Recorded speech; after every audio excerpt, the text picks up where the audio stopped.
Welcome to the Secrets of College Planning. I'm your host, Anthony Uva, and today we're going to get some insight into ice hockey. My guest today is Ryan Crelin. He is the Commissioner of ECHL. And welcome to the show. Yeah, no, thanks for having me. Finally, appreciate getting together here. Yeah, finally, right? So usually I start my guests where they went to college. So where'd you go to school?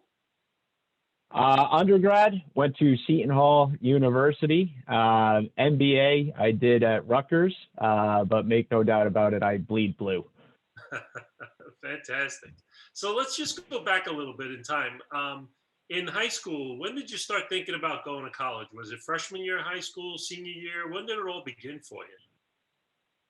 Yeah, I mean, I definitely knew that I was going to go on to college. I did well in school, and with my family background, quite honestly, would have been the first in my family to go to college. So it's something that I wanted to do, and I don't think there was ever a doubt in my mind that I was going to go, but really began to get serious and looking at locations, between junior and senior year, making those trips.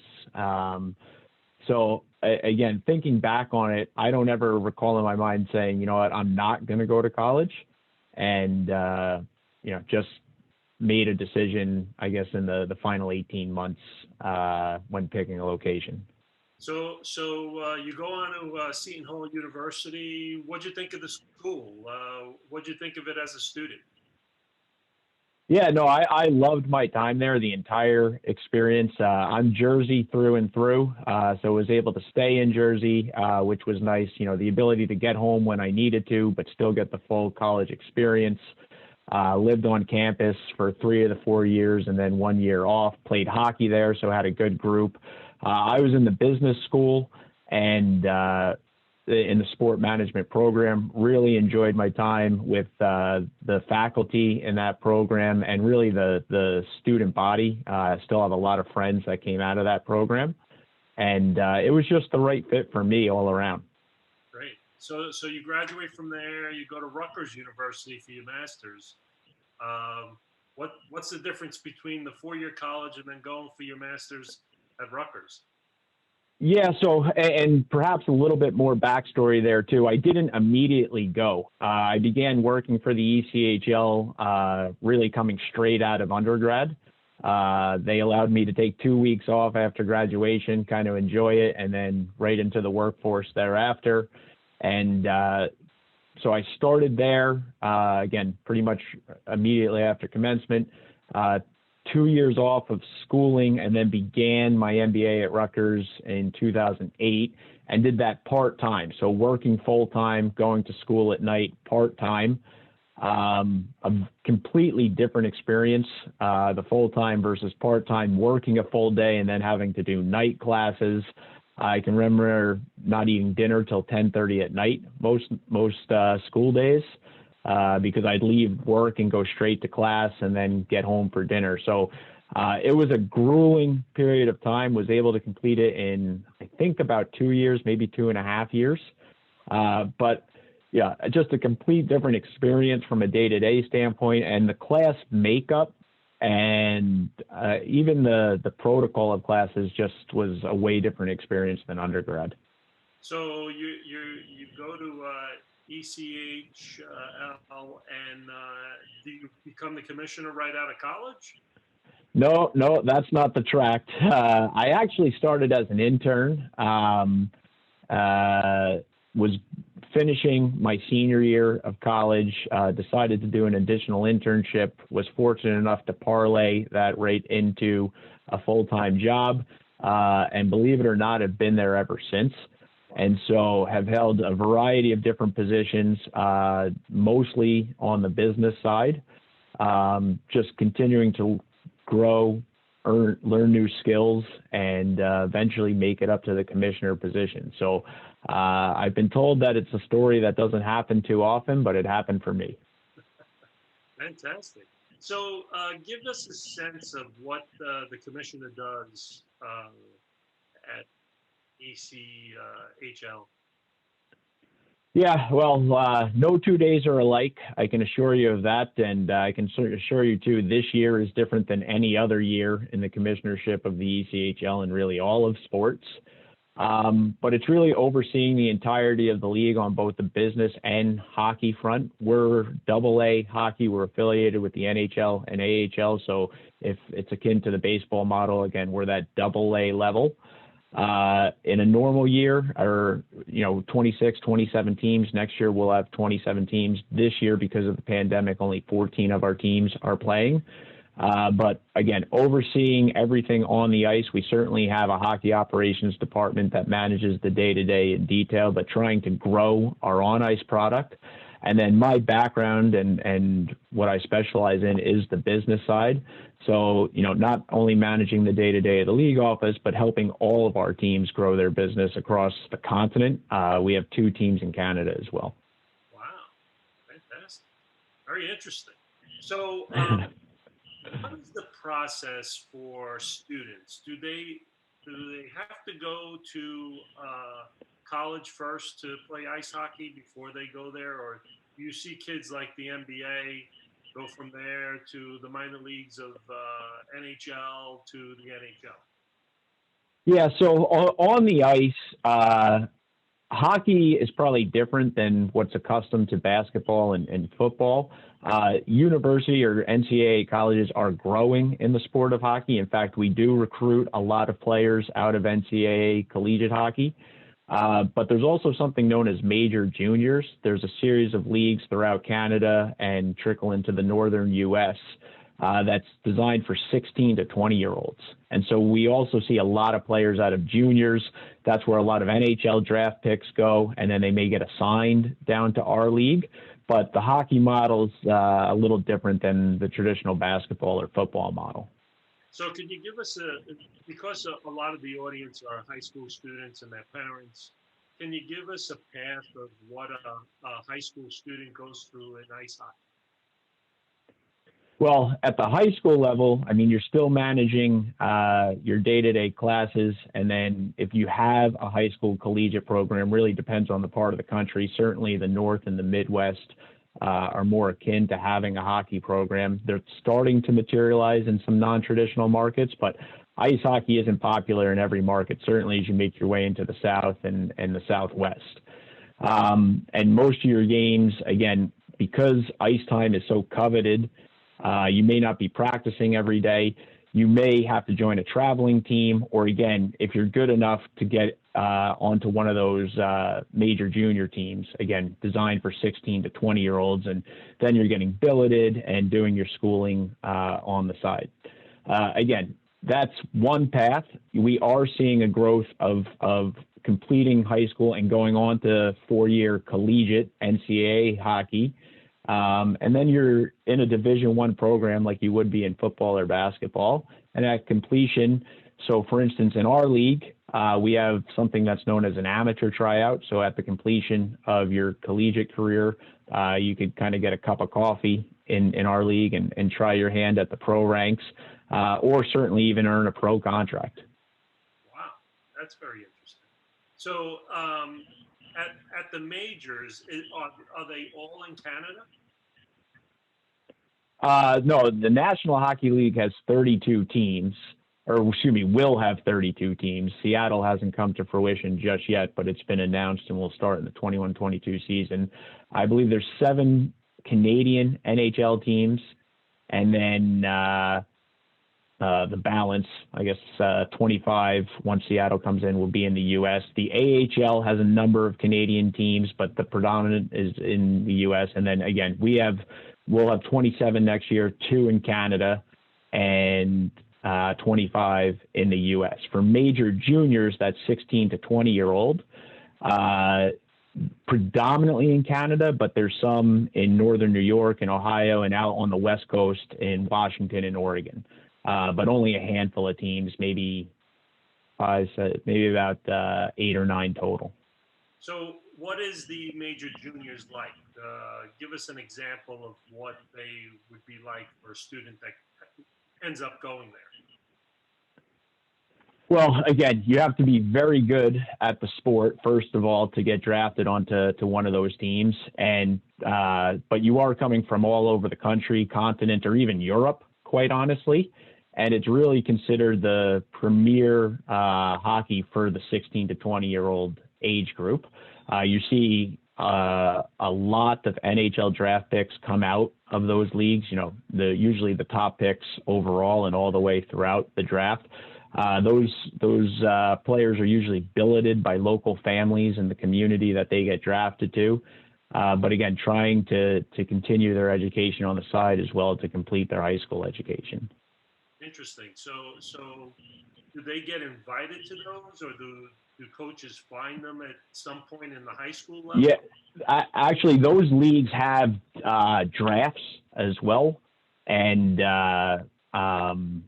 but yeah, they're constantly being scouted in the hockey world at the high school level, and maybe even younger, quite honestly, these days. Wow. So what is a path? Do some of these students have to take like a hockey night of Boston or Chicago or something like that? Do they have to go to like these prep school type of environments? Not necessarily. That's certainly one path, but again, in the youth hockey world, there's mostly travel hockey and tournament hockey, and that's really where you hone your skills and get recognized. And then that allows you to, again, if you're at the premier level, not to say that you have to go to major junior. Again, we are seeing a lot of players go to 4-year NCAA collegiate university. But if you're 14, 15 and looking to take the next step in your game, major juniors is certainly an opportunity.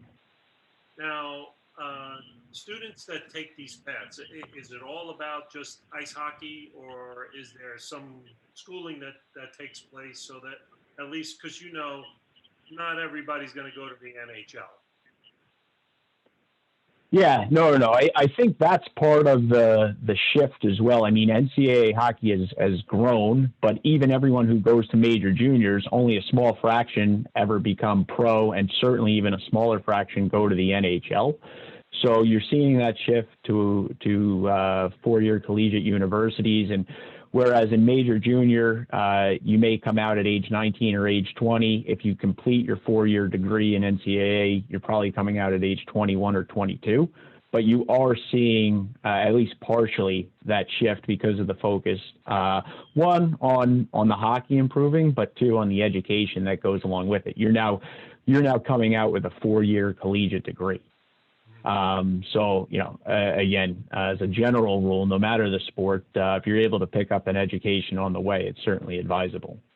So do you see more students taking the NCAA route just because they get that education and then they can go get a job somewhere? Yeah, I think that's what's being factored into the equation. Again, the hockey is improving at those levels as well. You're seeing more professionals come out into the major pro ranks and get a shot in the NHL. So what that means is now you're keeping the same playing field for your hockey career, but also getting that collegiate education. And that's why you're seeing the shift. So the players in your league, what age bracket are you seeing most of your players? Are they the 16 to 20-year-olds, or are they? No. Yeah, so for our level at AA, again, we're not major junior. So it's all the other leagues that are 16 to 20. We're taking a lot of players after they complete either their major junior career or their NCAA college career. And so our average age is about 23 and a half. So by the time they come out of one of those two systems, they can either be drafted by the NHL or sign an AHL contract and be assigned to our league, or they could sign an ECHL contract directly. If they want to sign or continue professionally, we would be that next level after you complete your major junior collegiate career. If you're not drafted, and again, you can either be assigned to us if you are drafted, or you could try and earn an ECHL contract. So is there anything that you do to help your players? Do they become employees of the ECHL or other leagues as well? So Well, certainly our players are employees, but they're professional hockey players, so that's how they're paid and earn a living. But I would tell you, actually, we are unionized. There's the Professional Hockey Players Association. We have a great relationship with the PHPA. They also represent all the players in the American Hockey League, the AHL. And we make contributions to different programs with them. The union does a great job of managing it, but they have a career enhancement program where players can apply to get funding to take additional courses, typically online or during the summer when they're not in season playing professionally. And that could be, a white collar course or a fireman's course or things of that nature. It really depends on the individual. Yeah, so a lot of the players that are in your league, are they on the tail end of their career? Or do you get some players that actually go to the NHL? No, yeah. So again, we are a developmental league. We take pride in that and trying to help players who are just beginning their professional career take the next step. So we've had over 680 players in our history go on to the NHL, but that's certainly not everybody. So what you'll see is some guys come in and try their hand at it for a couple of years and either see that they're able to advance their career or they've learned a lot, but it's time to move on to the next chapter in their life. So again, we take pride in being that developmental league. That's why you see our average age is in that 23 to 24 range. And then after a couple of years, if you don't move up, it's likely that you're going to move on to something different. Yeah. Now, how about players that linger in the league? Is there, because a lot of them like the sport, so maybe they like to get involved in some kind of hockey capacity, some kind of business of hockey. Do you help them with that? Yeah, no, so what's very interesting is you will have guys that stay on teams for a long period of time. There are veterans. Often they would become a captain of a team and, may stay in a market even after their hockey career is over. So they may be from Canada, but, have relocated to Atlanta, Georgia, or Fort Myers, Florida, or wherever one of our teams may be. And because they've been in the community for such a long period of time, it really helps them adapt for the next stage in their career. So realtors, car ownership dealers, maybe one day politicians, I don't know. But again, they just, because they've kind of been a face in the market, fans are accustomed to who they are. It really helps them in the next stage after their playing days are over. So you handle the business side of things. Could you tell the audience what are some of the business things that go on in ice hockey? Sure. I mean, at our level, no question about it, and it's what's made this season so difficult, but it's really about fans and having people come out to the arena. We're all about the live entertainment factor, getting out of the house, experiencing hockey. If you've never experienced live, I mean, TV doesn't do it justice. The atmosphere, the energy of a live hockey game, even if you don't know the rules on the ice, it's a complete different experience in person. And even if you don't know the rules, you're there with your friends, your family, a group outing, you're having a good time. So we focus a lot on the experience, not just the hockey game, trying to be creative and do different things. We have partnerships with Nickelodeon, Marvel Comics, DC Entertainment, some fun jerseys on the ice, maybe Batman's walking around the concourse to take pictures with the kids. But it's all about bringing the community together and getting into the arena. And, we don't control who wins or loses. The players do. We let that, but we want the folks that came out to have a good time, get a night away from their job or their school or whatever it was. And win or lose, they had a good time. So do you have a lot of college students that want to be interns at the ECHL? Yeah, no question. Again, we have teams all around the continent, and sports is exciting. Folks always want to get involved. And anytime you've got 6,000 to 7,000 people in a building, having some extra hands on deck certainly helps. And yeah, so there's always opportunities in our business, or really all of sports. There's a great site called Teamwork Online, which is really focused on human resources for professional sports, collegiate sports as well, and on all sides of the all sides of the business. So not just professional teams or leagues, but arenas, the retail side of the business. I mean, there's so many veins of the sports industry that stretch out, and it's a great place to see what might be available around the country or continent, quite honestly. Now, do you find a lot of the interns are student athletes from college, or do you find that they're just picking up like sports management or something like that, and they're just going to school to go to school? Yeah, I mean, certainly if you played sports, you have an inclination to want to be involved in the business. So we do see a lot of that, but there are sports fans of all ilk. And maybe if they've never even played, just are, a fan of the game or fan of sports period, or, want to be a part of that excitement. So, we see interns from and people who've been in the business for years from every walk of life. That's fantastic.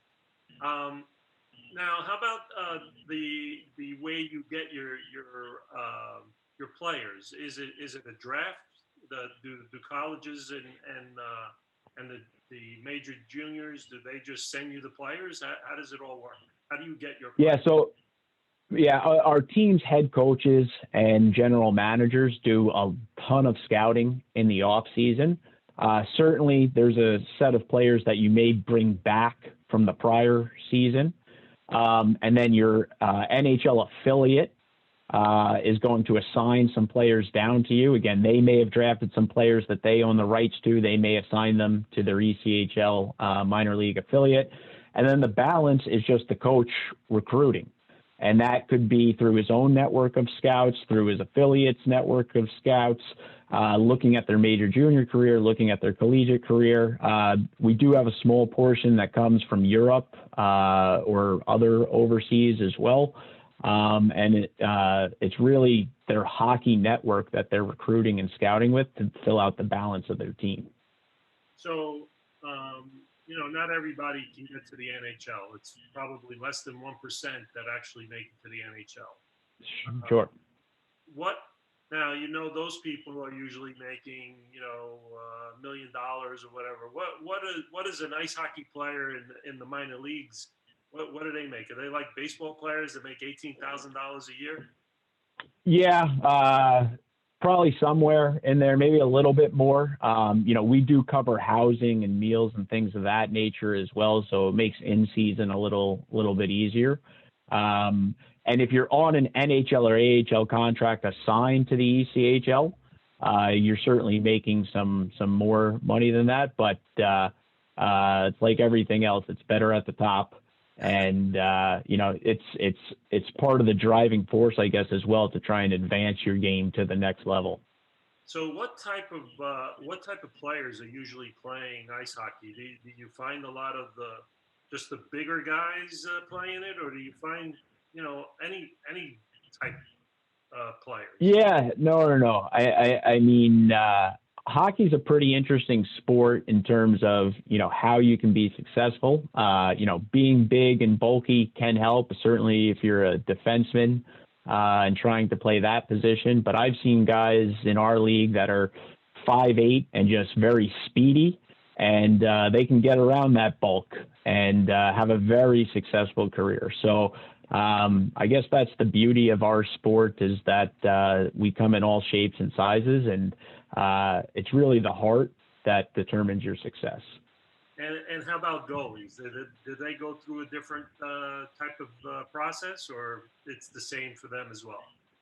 No, I mean, again, they come in all shapes and sizes. I suppose being big does help you cover more of the net. But we've seen small goalies succeed as well. And but I would tell you it's a pretty similar career path. I mean, you're still trying to get recruited and make your way up. I would tell you the thing that's interesting about our league is that we've had a ton of success with goaltenders making their way on up to the NHL, because if you look at a team of 20 roster spots, only 2 are goaltenders. So at the NHL level, there's 2 spots times what will be 32. So that's 64 spots. The AHL, they'll have 32. That's another 64. But there's just not a ton of spots. So a lot of great goaltenders end up in our league to develop and hone their skills and work their way up. Whereas at the defense and forward, there's 18 spots per team. Interesting. Well, we're coming to the end of our show, and usually I ask my guests, what advice do you want to give to the parents and the students that are watching and they want to play ice hockey? What advice you want to give them? Well, if they want to play ice hockey, it's like everything else, and certainly, practice, a ton of time. I mean, hockey moms and dads get a lot of credit for waking up at 5 a.m. in the morning to drive their kids to practice because ice time is so coveted. And unfortunately, that's one of the biggest problems with our sport. I mean, certainly here in the U.S., there's baseball fields on every corner. There's basketball courts, soccer. All you need is a ball, and you can get at it. Hockey, you can play roller hockey, but ice hockey requires a little bit more padding, skates, ice time. So, I think the key, if you really want to start a career on the ice, is dedication and commitment to that practice. And that's really how it has to be done. Again, our sport just doesn't have the luxury of being able to be quickly picked up. Off the ice, like myself, I can tell you I've played hockey since I was 6 years old, and I knew early on I wasn't going to be on the ice. I was going to be off the ice. And so, again, though, it's a commitment, recognizing that it's not going to happen overnight. As we talked about earlier in my own personal story, I mean, I started at the bottom and just worked and tried not to have a closed mind, just always tried to learn and take it all in and then use that to grow. And if you do that, I guess you never know where it's going to pan out, but I've been very fortunate and it worked out for me. Well, great. Thank you very much, Ryan, for coming on the show. I appreciate it. Yeah, thanks for having me. Yeah. So you've been watching The Secrets of College Planning. I'm your host, Anthony Uva. Until next time.